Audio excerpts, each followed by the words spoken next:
شفقت والا کام کرے، اور شفقت وہیں ہوتی ہے جہاں کوئی غلطی ہوتی ہے، درگزر وہیں ہوتا ہے جہاں کوئی کوتاہی۔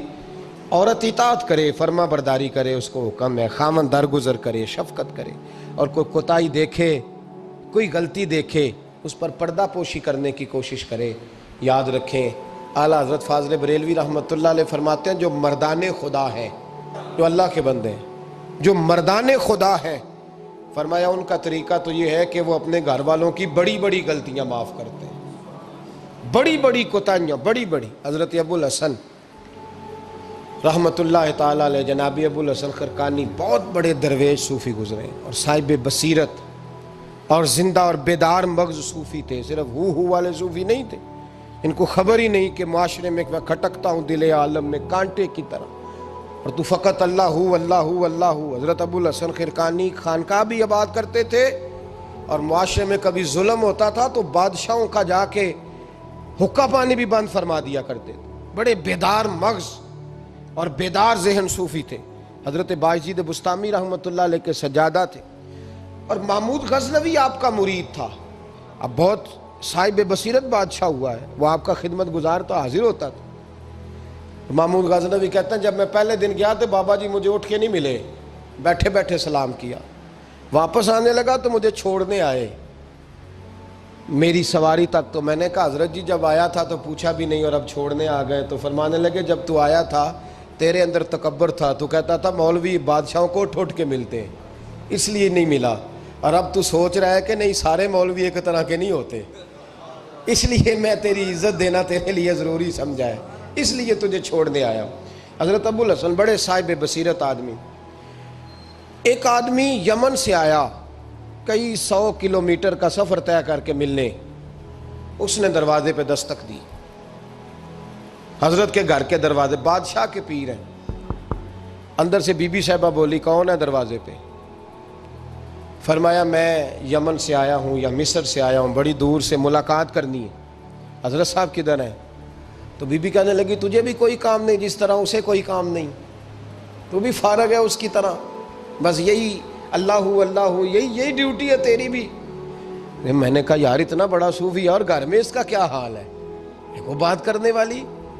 تو میں نے کہا جناب حضرت کدھر ہیں؟ تو کہنے لگی وہ کوئی جنگل میں بیٹھا اللہ اللہ کر رہا ہوگا، نہ بچوں کی فکر نہ گھر بار کی فکر، مسئلوں سے بھی پیٹ بھرتے ہیں کبھی، ادھر بیٹھا ہوگا، جا ملنا ہے تو تو بھی چلا جا، دوبارہ دروازے پہ دستک نہ دینا خبردار۔ کہتے ہیں میرے وہ جو میں ایک ذائچہ بنا کے آیا تھا نا اللہ کے ولی کا، وہ میرا سارا ہی ٹوٹ گیا۔ میں نے کہا کچھ نہیں حال، جس کا گھر حال نہیں تو باہر کیا ہوگا، اندر ہی کوئی طبیعت نہیں۔ لوگ فٹافٹ اعتراض کرتے ہیں، کہتے ہیں صاحب فلاں بندے کو نہیں صحیح کر سکے تو، حالانکہ یہ بات اور ہے، یہ پہلو اور ہے۔ نوح علیہ السلام کی بیوی اگر کافر رہ جائے، بیٹا اگر غیر مسلم رہ جائے تو یہ حکمت الہی ہوتی ہے، یہ اللہ پاک کی حکمت ہوتی ہے، حکمت ہوتی ہے، اس میں پیغمبر کی تبلیغ میں کوئی اعتراض نہیں کیا جا سکتا۔ اس نے کہا جنگل میں ہوں گے تو بھی چلا جا۔ کہتے ہیں وہ جو میرے ذہن میں ان کا زاویہ تھا، وہ جو ایک شخصیت کا روپ میں بنا کے وہ تو نکل گیا، لیکن میں نے کہا چل اتنی دور سے آیا ہوں بابے سے میل ہی لیتا ہوں، شام ہو گئی ہے رات بھی رہنا ہے۔ کہتے ہیں میں نے جنگل کی طرف منہ کیا تو حضرت جنگل سے آ رہے تھے اور شیر پہ بیٹھے ہوئے تھے، شیر پہ بیٹھے تھے۔ فرماتے ہیں پھر میرے دل میں خیال آیا، میں نے کہا بی بی قابو آتی نہیں اور شیر کو قابو کیا ہوا ہے۔ پھر وسوسہ آیا اتقوا فراست المومن فإنه ينظر بنور اللہ، رواہ ترمذی او کما قال صلی اللہ علیہ وسلم۔ اللہ کے رسول فرماتے ہیں مومن کی فراست قلبی سے ڈرو، وہ تو اللہ کے نور سے دیکھا کرتا ہے، اللہ کے دیے ہوئے نور سے دیکھتا ہے۔ اللہ اکبر۔ جب یہ بات سنی نا، اس نے کہتے میں نے دل میں سوچی تو حضرت میرے دل کی بات جان گئے اور فرمانے لگے او بھائی، کہتے میں نے کوئی حال بتایا نہیں، خود ہی فرمانے لگے میاں اس کے اندر صرف ایک ہی غلطی ہے کہ وہ زبان کی ٹھیک نہیں، بستر کی بڑی پاک ہے، نظر کی بڑی پاک ہے، کردار کی بڑی اچھی ہے، میرے بچوں کو پالتی ہے، بس زبان کی ذرا ٹھیک نہیں۔ اور فرمانے لگے میں اس نتیجے پہ پہنچا ہوں اگر میں نے اسے نکال دیا تو اور کوئی رکھے گا نہیں، بیچاری زندگی ساری پریشانی میں گزار دے گی، اور پھر اگلے لفظ کہے تو حد ہو گئی۔ فرمانے لگے میں اس بد زبان سے حسن سلوک کرتا ہوں، اللہ نے یہ بے زبان مخلوق میری فرما بردار بنا دی ہے۔ فرمایا یہ میرے وظیفوں چلوں عبادتوں سے نہیں آیا شعر، یہ اس بد زبان سے حسن سلوک کرتا ہوں تو رب نے یہ بے زبان مخلوق میری۔ اب یہ گنجائش، یہ حکم خامند کے لیے ہے، یہ تقریر سن کے بی بی نہ کہہ دے کہ میں نے بد زبان ہونا ہے تو آپ فرما برداری کریں میری، تو یہ جس کے لیے بات ہو اسی تک رہے۔ خامند کو حکم ہے کہ اگر کوئی کوتاہی ہے تو اس کوتاہی کی پردہ پوشی کرے۔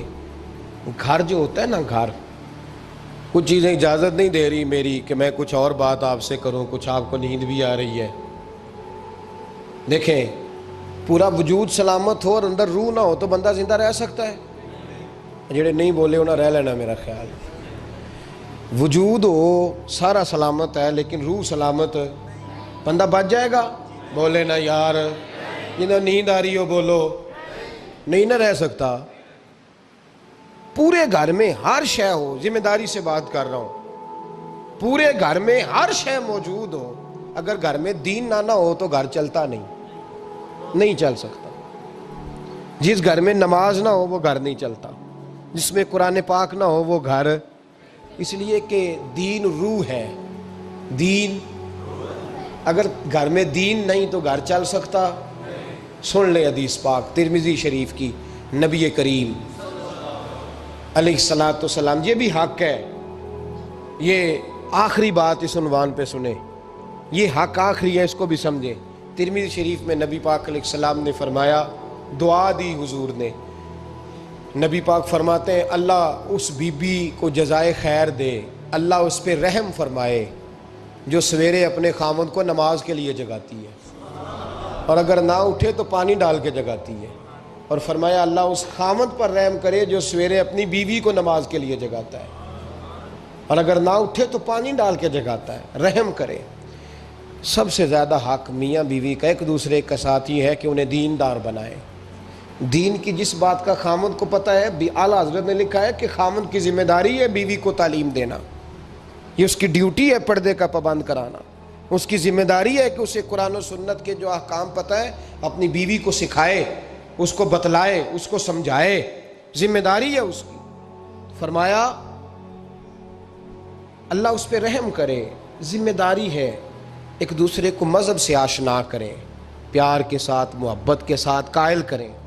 خامند بڑی باتوں میں روٹھ جاتا ہے، اگر کبھی اس بات پہ بھی روٹھ جائے کہ آج نہیں روٹی کھانی تیرے ہاتھ کی، انہیں نماز ہی نہیں پڑھی تو آج نہیں میں نے تیرے ساتھ کوئی بات کرنی اس لیے کہ تیری آواز گلی میں نے سنائی دی ہے مجھے، تو خامند کو چاہیے کہ اسے دینداری سکھائے۔ عورت کو بھی چاہیے کہ وہ کہے صاحب تھوڑی روٹی کھا لینی ہے لیکن مہربانی کریں حلال رزق لے کے آئیں، مجھے زیادہ کپڑوں کی ضرورت نہیں، میں پرانے پہ گزارا کر لوں گی لیکن میرے بچوں کے حلق سے ہرا نہیں گزرنا چاہیے کہ دینداری ایک دوسرے کو سکھائیں، ایک دوسرے کو۔ حضرت سلطان باہو کا نام تو سنا ہوگا آپ حضرات نے، الحمدللہ کافی لوگوں نے سنا ہوگا۔ حضرت سلطان باہو رحمۃ اللہ علیہ کے جو والد تھے ان کا نام تھا حضرت بازید، جاگیردار تھے، دنیا دار تھے، بہت بڑے مالدار تھے۔ فرماتے مذہب کی طرف میرا رجحان نہیں تھا، چوتھی شادی کی بی بی راستی کے ساتھ۔ بی بی صاحبہ بڑی نیک تھی، بی بی صاحبہ کہتی ہیں میرا دل کرتا تھا میرا خامد بھی نمازی ہو جائے، اور عام دنیا دار نہیں تھے، 7 جاگیروں کے مالک تھے۔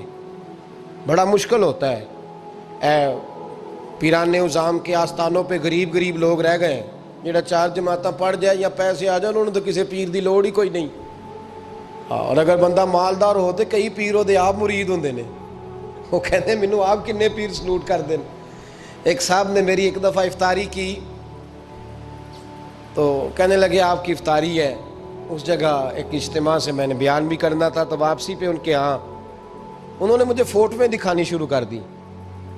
اب یہ بھی ایک مسئلہ ہے نا، کیا کہتے ہیں اس کو، سیلفی جی، بڑے بڑے سیانے بندے ساری دیہڑی یہی کام کر دے رہے ہیں اور کم ہی کوئی نہیں سرے، تو وہ مجھے تصویریں دکھانے لگے، اے پیر صاحب دی بھی میں دعوت کیتی، اے پیر صاحب دی بھی میں دعوت کیتی، اے پیر صاحب دی بھی میں دعوت کیتی، اے پیر صاحب دی بھی میں دعوت، 14-15 پیر مجھے گنوا دیے۔ تو کھانے تو بعد مینوں کہن لگے کہ تسی دوبارہ کدو آؤ گے؟ میں کہا جدو تسی 200 بندے ہو میرا بھی نام دس لو گے ادو آ جائیں گے۔ اب مالدار آدمی ہے نا، تو اب بعد میں مجھے ایک دو دفعہ انہوں نے فون کیا، میں کیا وہ بڑے بڑے پیران دی اس لسٹ وچ میں اپنا نام نہیں شامل کرانا چاہتا، میں نے تو نہ چھوٹے چھوٹے جی رہن دے بھائی، ہم بچتے ہیں اس کام سے، بچتے ہیں ایسے آدمی سے۔ وہ کسی درویش نے کہا تھا جس کی ہر بات میں پوشیدہ ہو نشتر کی چبھن، ایسے ہر صاحب احسان سے ڈر لگتا ہے، بچنا چاہیے۔ تو مالداروں کے تو آپ بڑے مرید ہوتے ہیں، کئی پیر حاضریاں دیتے پھرتے ہیں، کہیں مولوی دست نگر ہوتے ہیں، معاذ اللہ، اللہ خودداری اور عزت نفس عطا کرے، آمین تو کہہ دیجئے، دینداری کی اللہ توفیق عطا فرمائے۔ تو بہت بڑے جاگیردار تھے حضرت سلطان باؤ رحمۃ اللہ علیہ کے والد۔ بی بی شیبہ کہتی ہے نمازی بنانا تھا خاوند کو۔ کس کو؟ کس نے؟ بولے کس نے نمازی بنانا ہے؟ اور بیوی کو کس نے بنانا ہے؟ پکی گل نے جی؟ میں ایک کونسلر صاحب نوں میں کہا ماشاءاللہ جیت گئے ہو؟ کہندے ہاں جی۔ میں کہندے جی کوئی حکم ہوئے تو مینوں دسو۔ میں کہ حکم ہے کہ تسی اپنے ہلکے دے بندیاں دی ڈیوٹی لانی، کیڑا کیڑا نماز حاضری لانی ہے، کیڑا کیڑا نماز پڑھنا ہوندا ہے تے کیڑا کیڑا نہیں ہوندا۔ کہنے لگے بڑے سیانے نکلے ہو، پہلا مینوں ہی وسیتے واڑ چھڑیا جی، میں جاؤں گا تو دوجیاں دی حاضری لاؤں گا نا۔ تو خاوند نمازی بنائے گا بیوی کو تو اس سے پہلے خود بنے گا تو بنائے گا نا جی۔ جی تو اگر خاوند کہہ دے تو پڑھیا کر، میرے پیچھے نہ لگی تو کہنی جنی کو تو پڑھنی اونی میں پڑھنی ہے نا۔ تو میں آج میں ایک دوست کو کہہ رہا تھا بچے وہ کام نہیں کرتے جو آپ کہتے ہیں، اور میں نے جمعے میں بھی کہا تھا بچے وہ کرتے ہیں جو ہمارا عمل دیکھ کے بچے چلتے ہیں، صرف بات پہ عمل نہیں کرتے۔ بی بی راستی کہتی ہے میں نے ٹھان لی کہ میں نے اس جگیردار کو، وڈیرے کو، اس موٹے بڑے چودھری کو میں نے نمازی بنانا اور بنا کے دکھانا ہے نمازی۔ بی بی صاحبہ کہتی ہیں کہ وہ جس خاتون کی بھی باری ہوتی تھی، 4 بیویاں ہوتی تھیں، وہ اس کا حق ادا کرتے تو بعد میں اپنی خوابگاہ میں جا کے آرام کرتے۔ ان کا جو خادم تھا ملازم، وہ رات کو دودھ کا پیالہ انہیں دینے جاتا تھا، سونے سے پہلے ان کے پاس دودھ کا پیالہ پہنچتا تھا۔ تو بی بی صاحبہ کہتی ہیں میں نے رات کو ملازم سے کہا دودھ دینے تو نہیں جائے گا، میں جاؤں گی۔ تو میں آدھی رات کو دودھ کا پیالہ لے کے حاضر ہوئی۔ تو کیسے آئی؟ میں نے کہا بی بی ہوں، آ گئی ہوں، تو اب مہربانی کریں۔ میں نے کہا اگر اجازت دیں تو آپ کے پیر نہ دبا دوں؟ چل دبا دے۔ بی بی کہتی ہیں پیر دباتے دباتے میں نے کہا اگر اجازت دیں تو صبح نماز کے لیے جگا دوں؟ یہ نماز کی تبلیغ ہو رہی ہے۔ تو بابا جی پتہ کیا کہتے ہیں حضرت بازید؟ کہنے لگے تو مجھے جانتی نہیں، خبردار مجھے تبلیغ کرنے کی کوشش کی، اس گھر میں رہنا ہے تو سانس اونچا نہ لینا، پتہ ہے تو کس کے ساتھ بھی آئی، خبردار۔ کہتے میں چپ کر کے آ گئی۔ اگلے دن پھر دودھ لے کے پہنچ گئی تو انہوں نے آنکھ کھول کے دیکھا میری طرف، پھر آ گئی ہے۔ میں نے کہا میرے خاوند ہیں، میرے سر کے تاج ہیں، پیر دبا دوں؟ کہ دبا دو۔ کہتے ہیں میں نے 10 منٹ پیر دبائے تو میں نے کہا اگر جان کی امان پاؤں تو فجر میں جگا دوں؟ میں نے جلال فرمایا۔ کہنے لگے تجھے کہا تھا نا کہ مجھے کسی کا مشورہ قبول نہیں، تو کون ہوتی ہے مجھے بات کرنے والی، چل دوڑ جا۔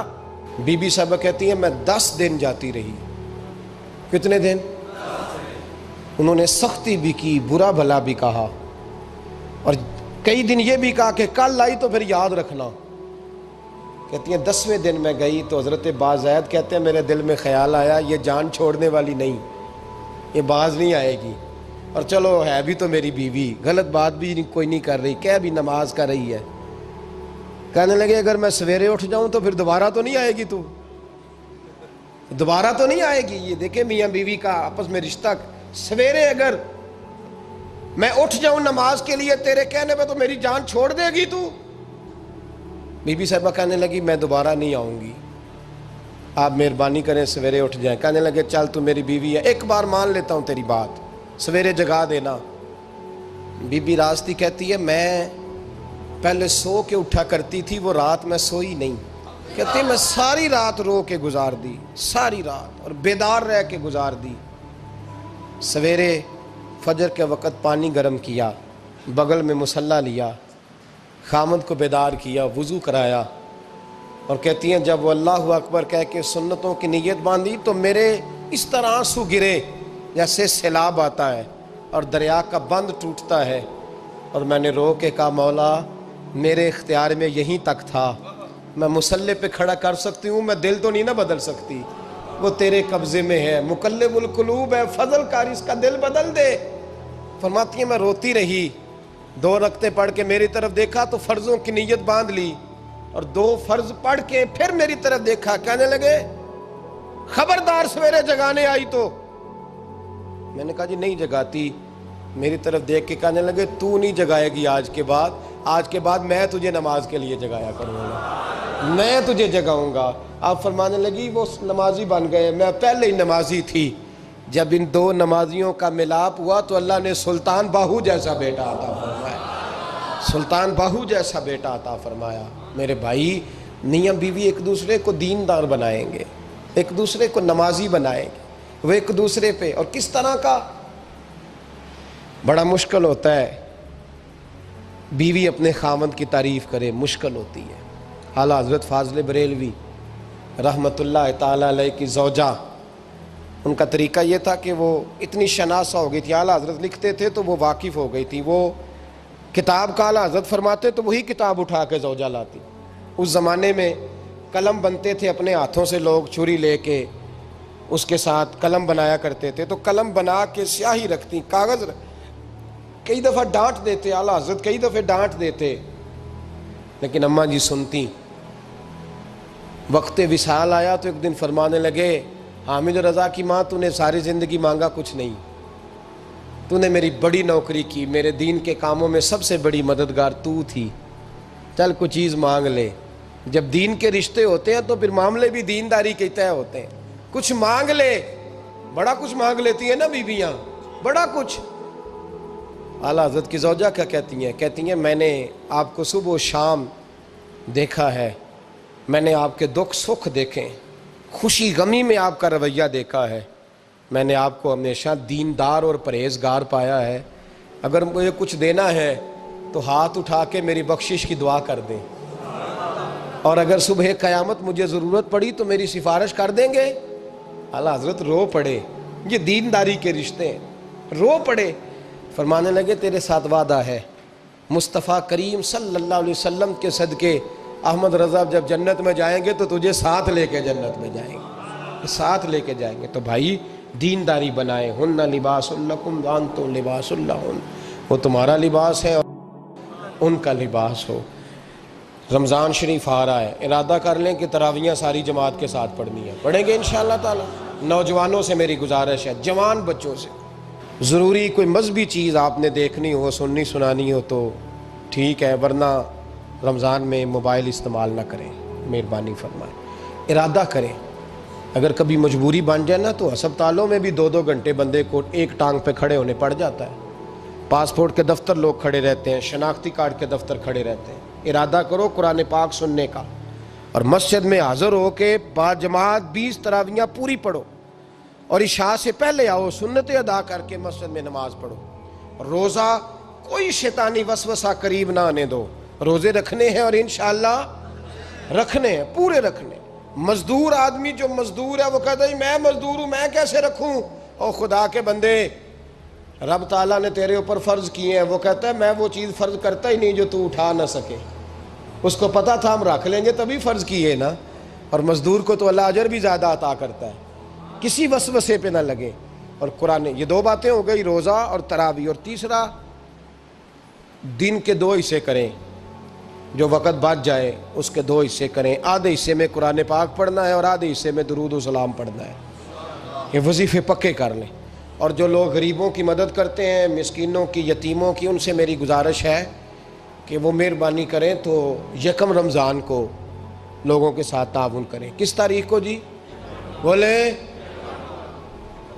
قاری صاحب نے سوٹ کدن دیں ہو جی، تاکہ کوئی درزی سی کے نہ دے، ایک ادھر پا نہ لے سوٹ، مولوی بھی نواں، یہ ساڈا مولوی یہ تے پرانے دی چنگا لگتا ہے، اور پہلے دے میاں یہ کام بھی پہلے کریں تاکہ وہ سلا لیں اور سلا کے پہن لیں۔ میری باتوں کی سمجھ آ رہی ہے آپ حضرات کو؟ غریب کے ساتھ، مسکین کے ساتھ، جس کے ساتھ بھی کوئی تعاون کرنا ہے وہ پہلے کریں، پہلے اپنے بچوں کے کپڑے بعد میں اور غریبوں کے بچوں کو پہلے، تاکہ وہ شریک ہو، رمضان میں شریک ہو، کسی کو سودا پہلے دیں، جو پہلے کرنے کے کام ہیں ان کو پہلے کریں، مہربانی فرمائیں۔ رمضان کی نیت کریں، ارادہ کریں، اپنے اندر ذوق پیدا کریں۔